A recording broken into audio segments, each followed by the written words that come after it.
अब share screen करना, ये वीडियो तो हटा देती हूँ।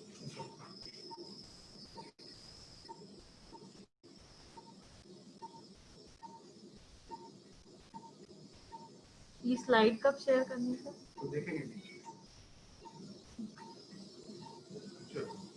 यहाँ से म्यूट करना है ना। हाँ ये वाला नहीं, वो कुछ नहीं करना है। आपका वॉइस शेयर करना है। हाँ वो ठीक है, अभी चल रही है, रेडी है। हाँ ready.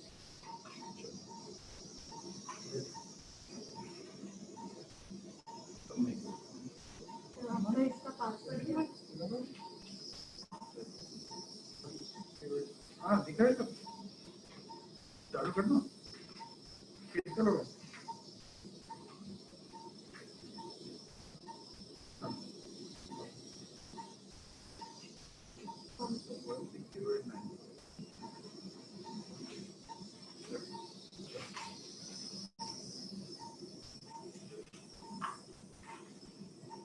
Hello, good evening.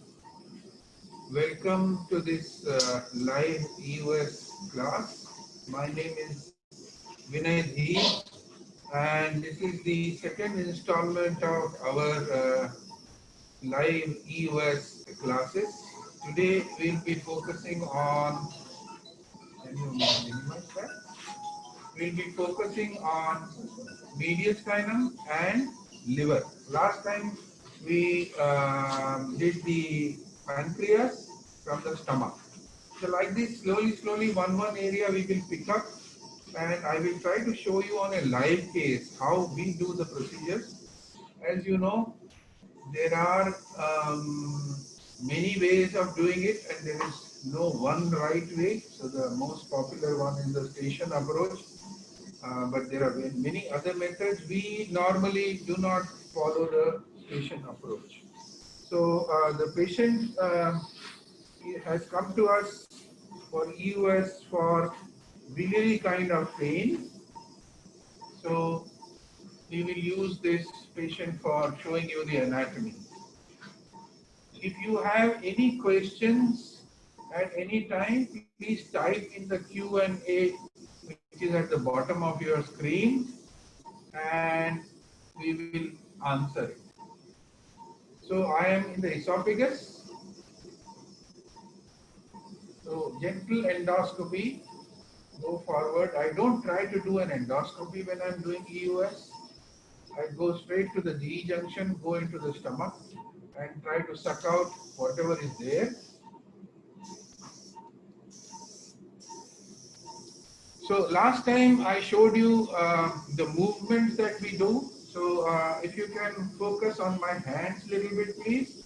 I'll show you the movement that is normally required.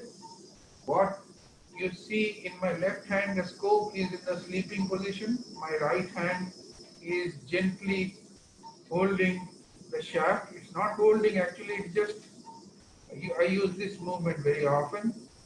So this clockwise, and along with that, the right hand pushes the scope inside. So this is the movement that you need to practice. If you are new to EUS, this is the most important movement for doing linear EUS. And wherever it is in the mediastinum, stomach, duodenum, you will get lot of good structures with very simple movements. See here, we are seeing the head of the pancreas, the body, the tail, just in one simple movement, the kidney, yeah. So this is a major movement, and then you have other movements with you. You can withdraw or advance your scope and use the up-down control to go closer to the structure which is of interest to you. So once we enter the G junction, what we do normally is, see, there is a lot of air, we turn anti-clockwise. See this? I am turning anti-clockwise to see the liver. Now here you are seeing, please, here you will see that there is a vein going. Here you see this? This narrow vein is the left hepatic vein. A left hepatic vein divides segment 2, which is closer to the transducer, and segment 3, which is away from the transducer. So this is pretty simple, segment 2 and segment 3. So release. See here, look for this vein, middle hepatic vein, which will divide the left lobe into segment 2 and segment 3. Once you have seen the middle hepatic vein, can you see the middle hepatic vein, please? Here. So all the veins, if you see, veins and arteries are going towards this area where the hilum will form, and then you have segment 2 and segment 3. Okay. Once you have seen segment 2 and segment 3, you trace the vein gently down. So this is the vein, we trace it gently down clockwise. See my hand, I am turning clockwise. See this, we found this vein, we are turning clockwise, and little withdrawal I am doing, and you will go towards the hilum. See here, this is going towards the hilum, and you are seeing the portal vein. See here, this is the portal vein. So you have segment 2, segment 3. Can you show Doppler?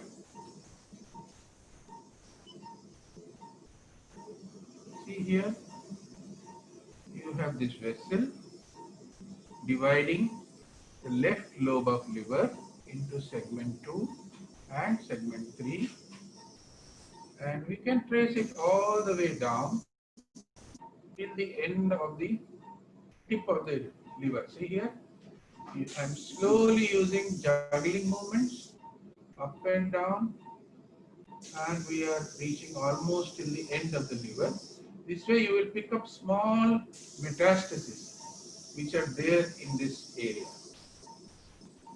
So once you have done this, you come back, trace the vein back. I'm tracing it back and slowly turning clockwise. And you see the portal vein. So we have seen segment 2 and segment 3. Why are segment 2 and segment 3 important? Segment 2 and segment 3 are important. You need to take biopsies, but when you are doing biliary drainage, you are supposed to do it from segment 3 if you are doing a hepaticogastroscopy. If you are doing a rendezvous or an antegrade procedure, you can do it from a segment 2. But if you want to do a hepaticogastrostomy and you do it from segment 2, sometimes your stent will open in the esophagus. So you have to be careful about that and try to avoid that. And better go down, turn up, little tip up, and find segment 3. Now this huge white, please, you see this white structure here? This is the ligamentum teres. This is the ligamentum teres, and release please. So ligamentum teres, I just showed you, see this is ligamentum teres, and here if you trace it a little bit more, keep gentle up, gentle, not too much. See here, I am tracing it clockwise, clockwise, clockwise, clockwise, and you start seeing the hepatic vein. This is the hepatic vein. See this? Please. This is the middle hepatic vein here. Okay, Chodo. How do we know this is the middle hepatic vein? If you want to be very sure, look at the IVC. So we come back a little bit. See, this is the IVC. See here? And I turn little clockwise and push a little bit here. See? This is the hepatic vein. IVC. This is the IVC. And there is a hepatic vein which is arising from this. Please. So this is the IVC and this is the hepatic vein arising from here. Okay? Sure. You go little down. Please. And here you are seeing segment 1. Here you are seeing segment 4. And below, far away, is segment 8. So 2, 3 we saw on the left side. 1, 4 and 8 we are seeing here. Sure. Again I'll show you. See, that is the segment 1 which is very close to the transducer. And segment 4 is, ideally, you should see the, first see the ligamentum teres, go to the ligamentum teres, and then turn clockwise and see the segment 1 and 4. Here, segment 1, segment 4, and segment 8. Segment 1 is the closest to the transducer. Now what we'll do is, I'll repeat all these things for you again. Endoscope. So one segment which is probably not very well seen is the segment 7. All the rest, I think a little bit you can see. Now I am going into the duodenum from the stomach to show you the segments from there. So this is little problematic to go in. Let us see. Okay, I am in US. So here, Doppler, you are seeing the head of the pancreas straight away. You are seeing the bile duct. See, that is the bile duct.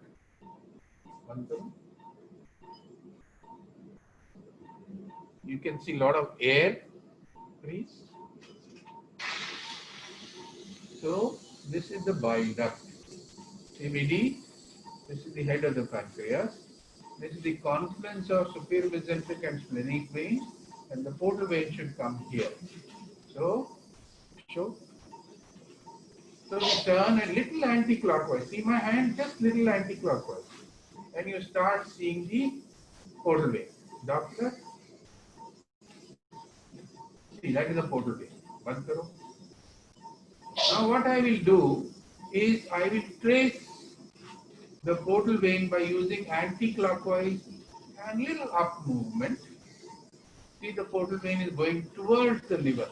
So if you want to go towards the liver, you have to turn anti-clockwise. If you want to go to pancreas, you have to turn clockwise. So we are slowly turning the scope anti-clockwise. See here. Now you are seeing gallbladder. See? This is the beginning of the gallbladder. And the liver underneath is segment 4. Underneath the gallbladder is again segment 4. We saw segment 4 from the stomach, shoulder. So all I am doing is turning little clockwise. Now here, you see it is divided. One branch, please. Portal vein, one branch is going up, one is going into the down. This is the right branch of the portal vein. This is the left branch of the portal. So here you see segment 4, close to it. Ligament teres, this white area is ligament teres. This is the right portal vein, right branch of the portal vein. This is the left branch of the portal vein. So let us trace the right branch. Chodo. Okay, again, we try from here, go up, go up, go up, and wait for it to divide. Here it divides. Now you're seeing the full liver. I am tracing the portal vein gently. See this? Tracing the portal vein gently. Here it is 3. You saw it divided into 2. The right branch of the portal vein divided into 2. This is the right anterior. This is the right posterior. So the right anterior goes to segment 5, which is closer to the transducer, and segment 8, which is away from the transducer. While the right posterior goes to 6 and 7. Segment 6 and 7. Is it clear? Sure. So I am tracing the main portal vein more clockwise till it divides into right anterior and right posterior. You trace the right anterior further. So all I am doing is going clockwise. See here? And the one closer to the transducer is segment 5. See here? This is segment 5, please. So here you see segment 5. This is segment 8, not very well seen. Yeah, and here will be 6 and 7. Should them. So this is how you, for segment 6, you may have to go a little in. So I'm coming back, turning slowly clockwise if you see my hand, and trying to locate the kidney if I can. Sometimes you will have to withdraw and try to locate the kidney. Here is the pancreas, very beautifully seen. You can see the pancreatic duct here. I may have to go a little in. So endoscope. Right now we are at D1, D2 junction. I'll go a little in. In this movement for the beginners has to be very careful. See how I am going in? Completely under vision. Yeah. And then I withdraw, like how we do for ERCP. And turn a little anti-clockwise. Show. So here you are seeing the spine and the IVC. See this? This is the spine and the IVC, please. So this is the spine. Any questions are there? You have to see in the Q&A, please. Here. Is there a Q&A? So this is the spine. This is the IVC. How to identify right liver lobe? I was just showing you 5, 6, 7, 8. How to identify right liver lobe is the question. So from the duodenum, we are trying to see segments 5, 6, 7, 8. They are all part of the right liver lobe. So from here, I am now deep in D2. You can see the spine. You can see the IVC. I withdraw a little, and try to see. This is the IVC, sorry, that was the aorta. This is the IVC. Anti-clockwise I did, and I saw the IVC. Little clockwise, you see the aorta. This is the aorta, not the IVC. Sir, how to differentiate right and left lobe on US? Only 2 questions. How to differentiate right? So right and left lobe is divided by a line called Cantelli's line. So you have to find that line. What we are more interested in is not right and left lobe. We are interested in segments. Segments are surgically more appropriate. So all surgeons who will refer you patients will ask for segments, not right or left lobe. So what is more important is to differentiate the segments. So that is what I am trying to show you. And segment 6 is here. See this? Now we are close to the edge of the liver, and this is segment 6. You have to identify the kidney first, and then you will see that this is the IVC. See this? This is the IVC, and this is the end of the liver. Here you see the segment 6, and the kidney should be seen close to it. I am not seeing the kidney as yet, so maybe I need to maneuver a little bit. Anti-clockwise, anti-clockwise, and withdraw. So we are in the duodenal bulb, segment 4, IVC. Okay, I fell down. We'll try it again. Endoscope. So I've come back to the stomach while trying to withdraw. We don't use balloon. So sometimes these kind of things happen. I go again in here, and I show you the segments of the right lobe. So this is the portal vein, please.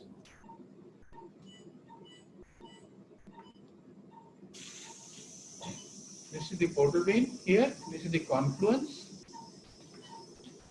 We turn anti-clockwise. You start seeing the bile duct close to the transducer. Slowly I am going anti-clockwise.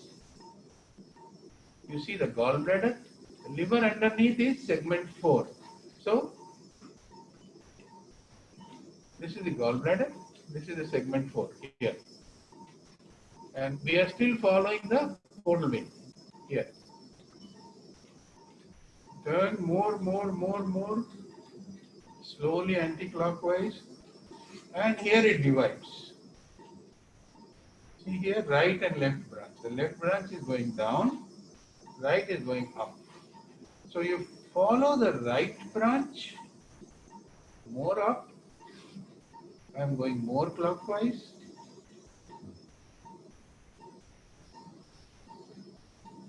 Till it divides. See here? Sometimes it gets difficult, but it is possible in almost all the cases.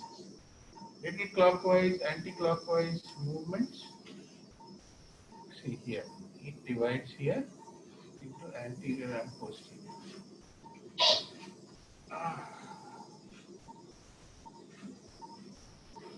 We got back to the main portal vein again here. So here we got the main portal vein, made it into a round circle, and then tried tracing it up.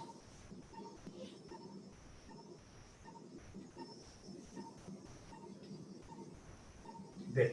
See that? There. Please.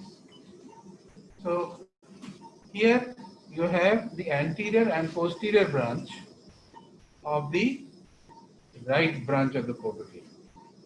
Okay, go up, chhod do. Trace it still, and you will come to segment 5. This is the segment 5, and underneath is the segment 8. Both are part of the right lobe. So I showed you 4, 5, 8, and 6 is the edge of the liver down, close to the kidney. This edge you can see underneath. See this? I'm tracing this edge here, close to the kidney, not close to the gallbladder. So you should try to see the kidney. Then you are sure that you are close to the segment 6. So we saw segment 2, segment 3, segment 1, segment 4, 5, 8 and 6. We have not seen segment 7. It is really deep. So you can see all the segments of the liver, and I'll quickly repeat for you once again before we go to the mediastinal anatomy. So I come back to the GE junction. Here is the GE junction. You can see the heart, IVC, hepatic vein. See this? This is the IVC and hepatic veins. I'm little going in,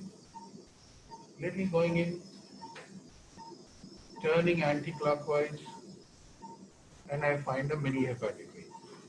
So first try to identify the mini hepatic vein, and you see the segment 2 and segment 3. Then turn little clockwise and you see the ligamentum teres, and above that, if you withdraw a little, you will see the segment 1. That is the segment 1. Here, see this is the ligamentum teres, and if I turn clockwise, you see the segment 1 here. See this is the segment 1, close to the portal vein. Here you can beautifully see frieze. So this is the portal vein coming here and dividing. This is segment 1 and this is segment 4 here. Same thing we saw from the duodenum. I hope I am making it clear. Basically, left hepatic vein, segment 2 and segment 3, trace the ligamentum teres, come little back and clockwise, you will see segment 1 and segment 4. And deep to it is segment 8 that you can't see very well. So this you can do from the stomach. Most important thing is segment 2 and segment 3 for your interventional biliary drainage. Yeah. So this part is okay. We have, so see this deep part here, please. This deep part is what you will not be able to really be very clear about what's happening here if there is a metastasis or something here. But rest of the liver, we can see very well. We can see the ecotexture of the liver. This looks perfectly normal ecotexture to me. There is absolutely no evidence of chronic liver disease also. The biliary radicals are normal. They are not looking dilated here. So there is no biliary obstruction. So all in all, this liver looks okay to me. Now let us go quickly into the duodenum endoscope. Any questions are there? Please ask me.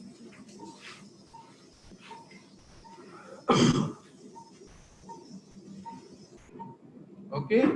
So I am in the duodenal bulb. So US guided liver biopsy, any particular segment is safer and technically easier? So segment 2 and 3 are okay, no problems. You should always do this. The question is about liver biopsy. Which area is safer? So normally when it's a homogeneous disease or a chronic parenchymal disease, you take it from the left lobe. But if you feel there is a heterogeneous disease, you take 2 biopsies, one from the left lobe, which is segment 2 and 3. Do a Doppler, see that there is no major vessel, and take a biopsy. And then you come to duodenum like how I am here and take a biopsy from segment 5 or 6. Which liver segment is more important for US intervention and what its landmark? Dr. Mohsin from Bangladesh. So I just told you, I'll repeat it again. Segment 2 and 3 are for biliary interventions. Segment 2 is good for antegrade procedure where you're putting the stent across the papilla and rendezvous. But segment 3 is an ideal thing for everything. Segment 3 because the stent, if you do an HGS, the stent will open in the stomach, not in the esophagus. If you put a HGS, hepaticogastrostomy stent in the segment 2, there is a possibility that you might have the stent opening in the esophagus, which you don't want because sometimes there can be mediastinitis. Yeah? How to see left hepatic vein? How to see left hepatic? I just not showed. So I'll show. Okay, I'll show again. We'll take many classes on this. So this is, see, I'm turning clockwise. Here it is dividing. See this? This is segment 5. Please. So this is segment 5. Segment 5 here. This side will be segment 8. This side will be 6 and 7. So you see my hand, it is going like this. Show my hand, please. See, it's going like this, and we are tracing the portal vein like this. See this. See, you are seeing the full portal vein. Segment 5, 6 is going downwards, 7 is deep, and 8 is deep on the left side. See this? You can trace all the branches of the portal vein, right, then right anterior, right posterior, and then left is going down, please. So this branch is going towards segment 6. Okay? Any more questions, or should we go to mediastinum? What is the criteria to tell IHBRD? IHBR, so normally a extrahepatic biliary radical you will not see normally, and anything that is more than 3 or 4 millimeters in size is dilated. If you are seeing an intrahepatic biliary radical properly, then it is a dilated intrahepatic biliary radical. Now see here, we are seeing biliary radicals, freeze. So you have fine biliary radicals here, but they are normal. They are not dilated here. Sure. So see, this is a Doppler. See this? This is the middle hepatic vein. Sorry, the left hepatic vein. See the freeze. This is the left hepatic vein, and this divides segment 2 and segment 3. Normally, when I want to do an HGS, I do it here. Segment 3. Segment 2 comes above. So if I have to do, the advantage of segment 2 is your scope is straighter. So see here, this is segment 2. If I have a dilated radical and puncture from here, my scope is very straight. But you see, I have already come back almost into the esophagus. Segment 3, you have to go a little down and turn your tip up. And that is a little difficult to push the accessories and all, but it is safer. So I will always do interventional biliary drainage in segment 3. Segment 2, if I am not getting a good position in segment 3, then yes. Okay, now let's come back to the esophagus. So always before you do the esophagus, you should know why you are doing it. Normally, for us, clinically, patients come for esophageal EUS either for a lesion in the esophagus, esophageal cancer, which is becoming less and less because PET-CT has taken over and we don't get much cases for staging of esophageal cancer.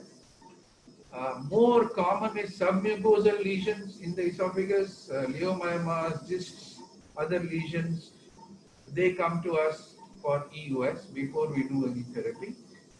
Or you have extra esophageal lesions, periesophageal lesions, commonly lymph nodes in our part of the world, tuberculosis, sarcoidosis, or staging of lung cancer. Again, uncommon with us because all these things, majority of surgeons are now relying on PET-CT. And of course, tissue diagnosis. So in my practice, vast majority of mediastinal EUSs come to us for biopsy. Either there is a lymph node, most commonly there is a lymph node, and we have to biopsy the lymph. So these are the indications, and there is a great deal of anatomy that you can learn in the mediastinum and everywhere else. I believe in what is clinically relevant, so we can see a lot of things. We can see small things because this is a very good equipment, and you see small things. But you should always remember why you are doing the procedure. What is the importance? So the anatomy should be geared towards that. So here you see what I am doing is a lot of air in the stomach. I am sucking some air. This is the esophagus. Stomach. I am sucking some air before we start going back. So I like to get this kind of view. Freeze. So I am still in the stomach. where you have the muscle layer on one side, muscle layer on the other side. So a sagittal kind of view is a good view to get one before you start going into the esophagus. This helps us in looking carefully at the GE junction. Even small things you can see. So here I am seeing a lot of air. I am withdrawing slowly now. So what I have done is, it's in a gently anti-clockwise position, and I have done a little bit of tip down. So I am seeing this view. I am withdrawing now. So both sides of my transducer are wall layers. Yeah. So it is not only one side. Both sides is the stomach wall. So I am now slowly withdrawing. Bada kar do? Or bada kar do? Yeah. So I'm slowly withdrawing. Or bada kar do? That's okay. Or please. So if you see, you may be able to make out, this is the muscularis propria here. This is the submucosa. Yeah. And this is the muscularis mucosa. And similarly, you should see on the other side also. So you have a view where both sides you have the stomach wall. So I'm doing that, withdrawing it gently, trying to see if I can see the walls. Now you see I'm seeing the walls better. Slowly I'm withdrawing. A lot of air. See, this is the normal way we see in a linear EUS. We normally see it only one side. So you see the muscularis propria here. The other side you are not seeing anything. I feel it is better if you turn a little anti-clockwise and bring the other side wall also. Please. So now you see you have a muscularis propria here, which is coming like this, and you have a muscularis propria like this. So this saves my time. Remove that nonsense. I don't need it. So this gives me a view, bird's eye view, quick bird's eye view of both walls.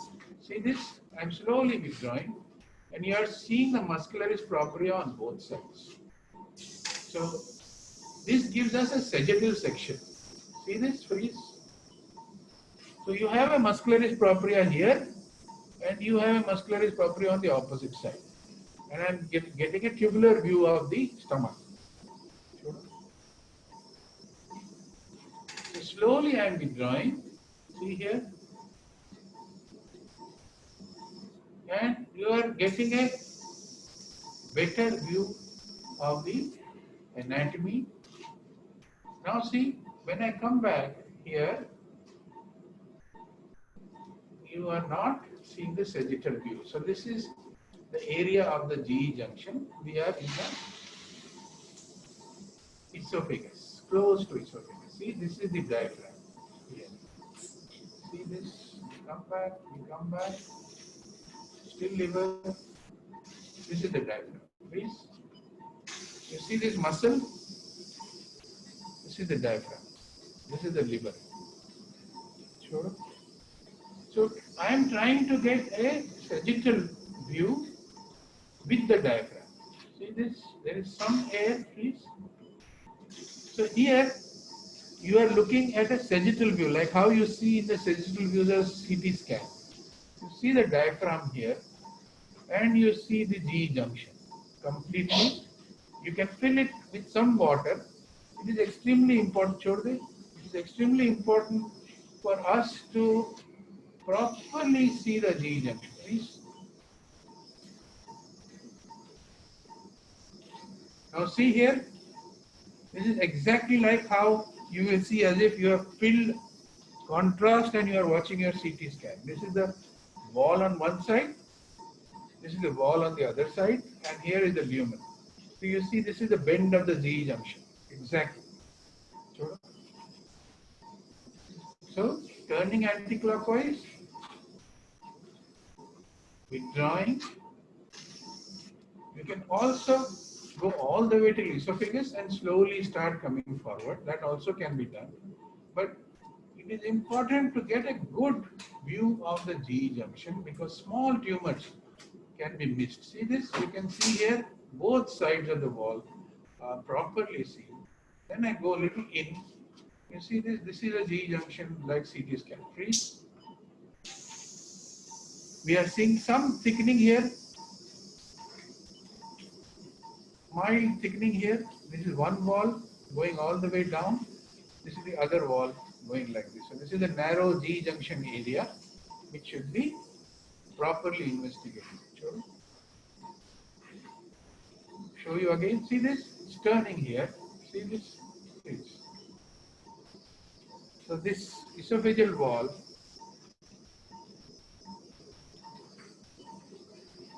is coming like this. A little turn as it happens in the G junction. This white is the air. Okay.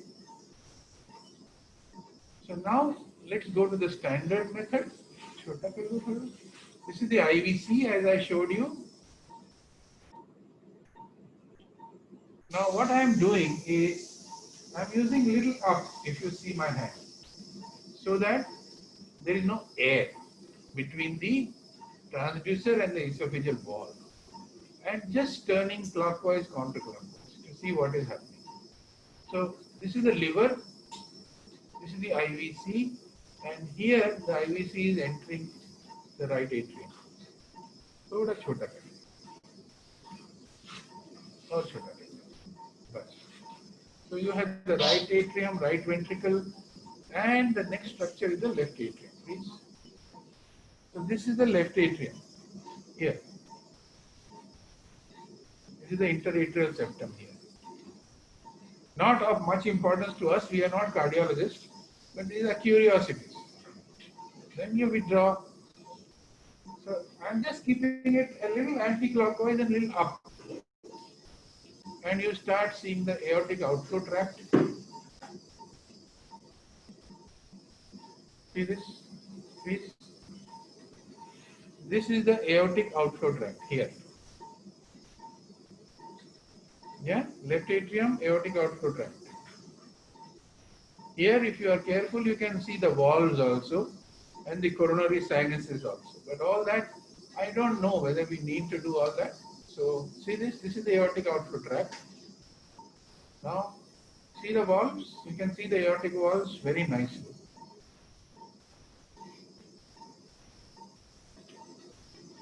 Then if I withdraw a little further, close to the transducer, you will see the pulmonary artery. That is the pulmonary artery. Please. So you have the left atrium, pulmonary artery, aortic outflow tract. Please. Then I withdraw still further.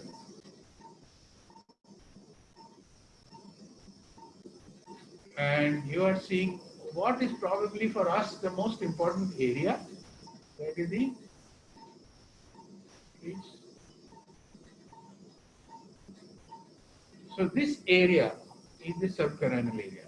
Most of the lymph nodes that we get for biopsy are in this area. So in the mediastinum, there is one thing which you want to learn. That is the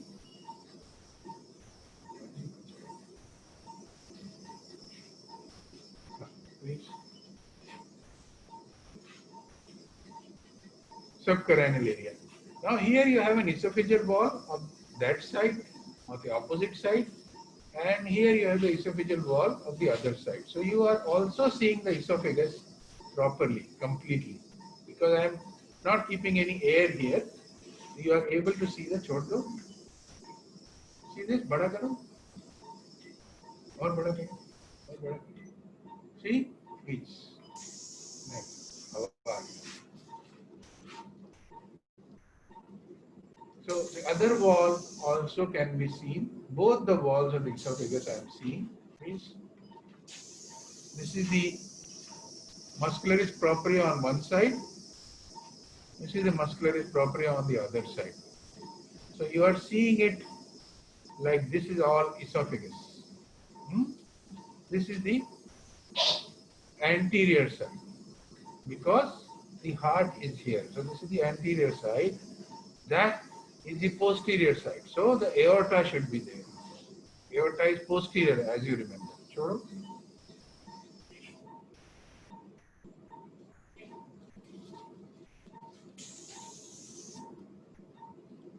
So this is the esophagus. I always like to look at it like this, please.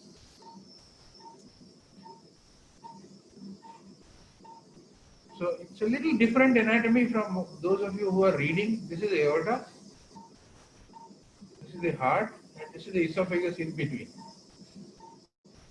So this is anterior, this is posterior, and this is the esophagus going like this.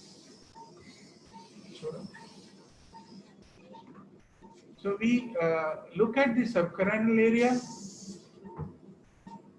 like this, and then we continue withdrawing, and we start seeing these tracheal rings, please. So you see these white lines, these are the tracheal rings. So we are approaching the tracheal bifurcation.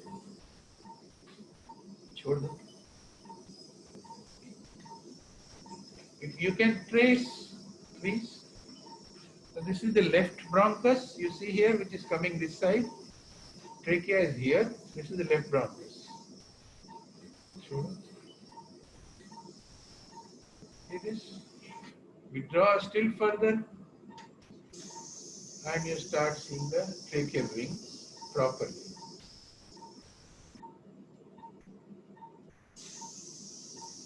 Here, see this, please. So this is trachea, anterior to the esophagus. So we are seeing all these anterior things when we are keeping our scope anti-clockwise, sleeping in my hand. You will see the anterior structures. But this only gives you one-sided view. If you want to complete it, you have to turn clockwise. I'm turning my hand clockwise and you see the aorta. See this? This huge thing is the aorta. So we can go down now. You can see the periesophageal between the aorta and the esophagus. See this?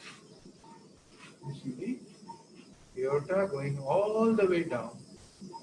Now we are at the Z junction. This is the diaphragm, please. Please show the azygous vein and its importance. Yeah. So this is the diaphragm. See this?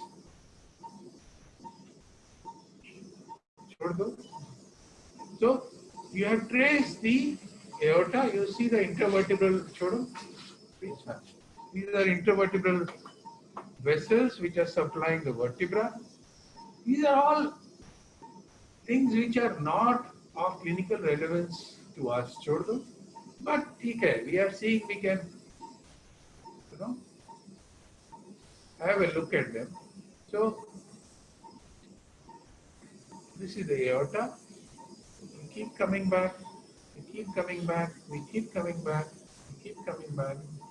This is all descending thoracic aorta. See this?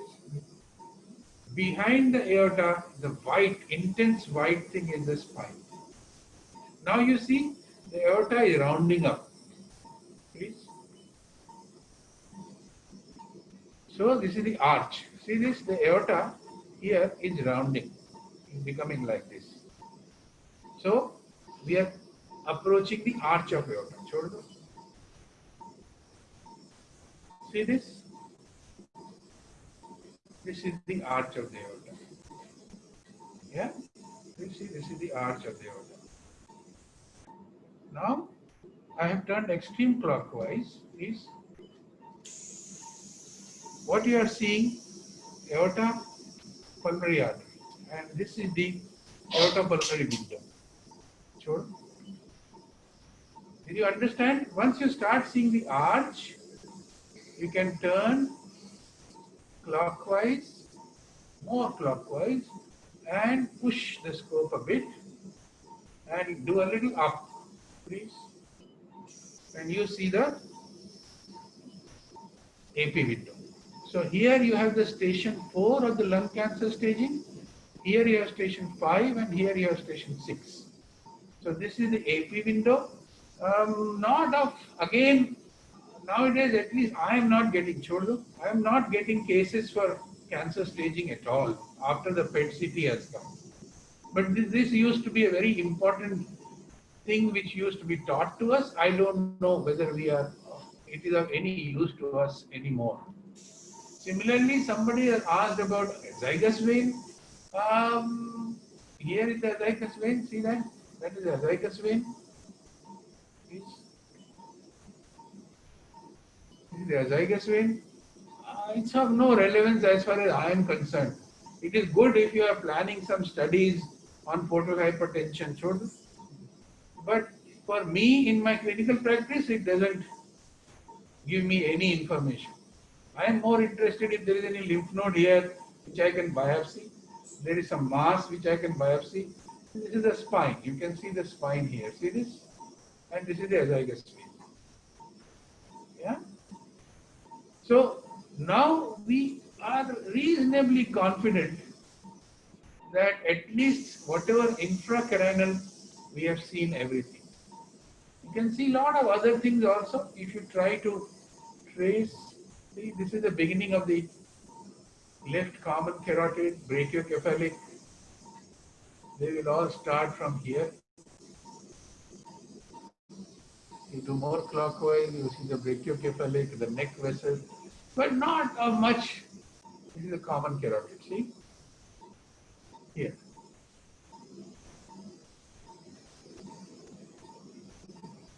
I really don't see any purpose behind all these things. They are good. If you are interested in anatomy, please look at all these things. There are many things which you can find from where the arteries take off, from where the veins take off. Just trace, learn to trace like this. For me, what is important is how is the esophageal wall and is there anything which is outside. So this is the esophagus. I love to look at the esophagus like this, freeze. You can see the periesophageal area very clearly. See, this is the one wall of esophagus. This is the other wall of the esophagus. And you are seeing periesophageal fat here, periesophageal fat here. So I like the tubular esophagus in a sagittal view. It saves my time also because I can quickly go through the esophageal area. See this? Like this, I like to see both walls. See this? I'm just turning little anti-clockwise and I'm seeing both walls. I don't have to, because it's a linear scope, and if you want to see all walls, you will have to turn clockwise, anti-clockwise. Here, I am seeing the entire esophagus just like this. See this? All the way to the liver. See this? And this is the G junction. You can see the diaphragm, please. This is the diaphragm here. So this is the G junction. And we are in the liver. So this is the anatomy for the mediastinum and the liver segments. If there are any more questions? Learning curves of diagnostic EUS. Learning curves of diagnostic EUS. Okay, let me take out the scope. See this esophagus here? It's beautifully seen on both sides. So try to see the esophagus both sides. I know this is not given in any textbooks, but I like to do it like this, so that you quickly see if there is anything intraesophageal or in the wall of the esophagus. See, I'm just withdrawing and looking at the entire esophagus without changing my direction a bit. See this? I'm taking it out like this. You can also see thyroid and all those things. I don't think they have any clinical relevance. Here is the thyroid. Here, this is the thyroid. You can also do EUS in the neck if you are interested, but I think there are better imaging modalities than EUS for the neck. So the question that I have now is, of course you will get recorded session soon. Right now we are showing it live on YouTube. We'll give you a recorded session also, and There was one more question, learning curve. So, EUS is a difficult ball game in the sense that all of us start with gastroscopies and we have a different view of the esophagus, stomach, duodenum. It's a colored view and we look at the inside and everything is very nice. The moment you shift to EUS, the endoscopy becomes irrelevant. It is only relevant at the cricopharynx and at the D1, D2 junction. So you are shifting from an endoscopy to a radiology technique. So that shift is difficult. It takes time. If you are doing it under supervision, I would say about at the end of about 80 to 100 procedures, you are very good. If you are learning on your own, probably you will need twice that numbers. Uh, we are planning to start a EEUS course with a certificate. We will start it in July and we will give about 16 classes, one class, one area, and then we will give you homework. You have to do work at home and send me videos, which I will tell you how good you are doing, what is going on. And this will go on for several months, 16 classes I am going to take. And at the end of it, if I'm happy with you, I'll give you a certificate that you are good. So this is a certificate e-course. We start next month. And any of you who are interested, please write to Suchitra, my secretary, at endosecretary@gmail.com. Can we show that slide? Sir, I'm trying to. If we can show that slide, yeah. Can you see this slide? So this is the certificate e-course. I will demonstrate live like what I did today. And then at the end of the class, I will give you homework. That now you do this and send me your videos. I'll look at each of those videos. I'll also send you my videos, which I have been doing for you to revise at home. And at the end of 16 classes, we will have an assessment. And those who clear it, we get a good certificate from the ideal care. So this is what we are planning because there are a lot of requests for training, and because of this COVID situation, we are not able to train people. They are not able to come here, and I think this situation is likely to last for quite some time. So because there are a lot of requests, we will start this e-course and see how it goes. We start it next month. Any question? The thyroid gland, how to look at it? Thyroid gland, I just showed you quickly. Again, it is of no relevance clinically to you. When you are withdrawing, just below the cricopharynx, you will see the thyroid. You can see the parathyroid is also very well. So as I told you, my emphasis will always be on what is of clinical relevance to you as a gastroenterologist. Thyroid gland is of no relevance to me as a gastroenterologist. I see it, but it doesn't help me, so I don't waste time on these things. So there are lots of things which you can. So, for example, there is a question about azygous vein. I have been seeing azygous vein for 25 years now. It's good. I feel happy, but I don't know how does it help me in my clinical decision making. So, as far as I am concerned, tumor staging, biopsy. These are the two things. And now lymph nodes staging of lung cancer is beautifully being done by PET-CT. So cases don't come to us even if we want. So things evolve. Biopsy is something which is most commonly asked in various times. Likewise, liver segments. Why are they clinically important to us? Where is the liver met? The surgeon wants to know which segment, what is happening to the left anterior portal vein, what is happening to the left posterior portal vein, is it involved, it is not involved. Only those things. And what is the general ecotexture of liver? Is there any problem? Is the intrahepatic biliary radical subtly dilated? Those things come from liver. But liver is something which is picked up because we are also doing biopsies now. So a lot of scope. You should try to understand the liver anatomy. It's extremely good, and we can practically see the entire liver with the US, as I showed you. So it is possible. Any other questions? Almost all done. All done? So I think we are done here. Thank you very much for joining us. They're asking for recorded sessions. Recorded And session. liver segment revision.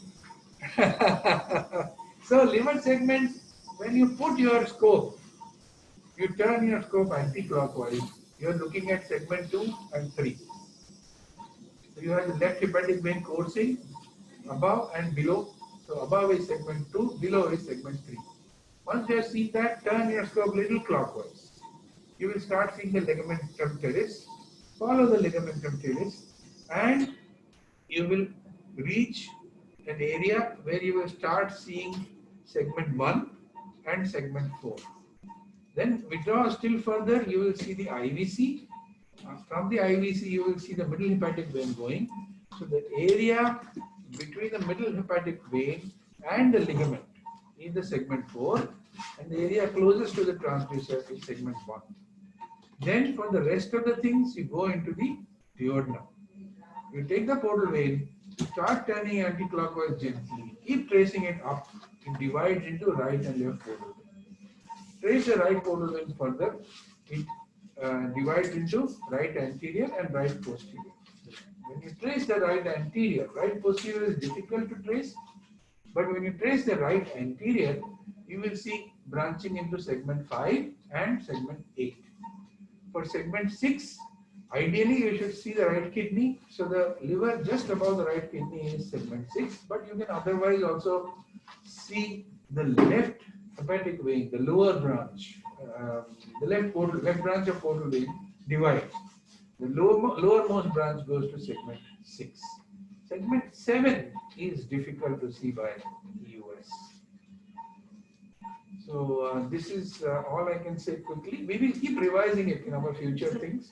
Right paratracheal node with the accessible values. So right paratracheal is again a difficult area. Normally, what I would do is I would be very happy with anything which is below station 4. 4, 5, 6, 7, 8, 9, 10. Anything 2R, 2L, and 4R. Difficult. You can get it if they are big. It's not that you can't get it. But I have my colleagues who do EBUS here. So I would ask them to do it. Why unnecessarily focus? You can see 2R, 2L, and 4R. But 2R and 4R are difficult to see. They are not easy to see unless they are big. I would be very happy with 4L, 5, 6, 7, subcarinal, 8, 9, and 10. EOS is very good for that. And in addition, you can go to celiac axis and look at the liver mets also. So for a vast majority of cases, we can pick up a lot of things in lymph node cancer staging for lung cancer also. So one more question. Yeah. From D1 for hilar structure, is it advisable to do FNSE and liver transplant or surgery is contraindicated after that? So yeah, very, very good question. So if you are taking a lymph node biopsy from the hilum, we get regularly cases for assessment of lymph nodes before the patient is taken up for liver transplant. So it is not contraindicated. Patient can go for transplant. You can biopsy the lymph nodes, which are subhilar. There is no problem. It is safe. Not only subhilar, many a times we get lymph node in the para-aortic or aortocaval area from a lesion in the liver, and they are very interested in that as to whether this is a metastatic lymph node and whether a transplant would be futile. So these cases come regularly to us for a FNA or a biopsy, and you can take from D1 a biopsy. There is a theoretical chance that you are probably,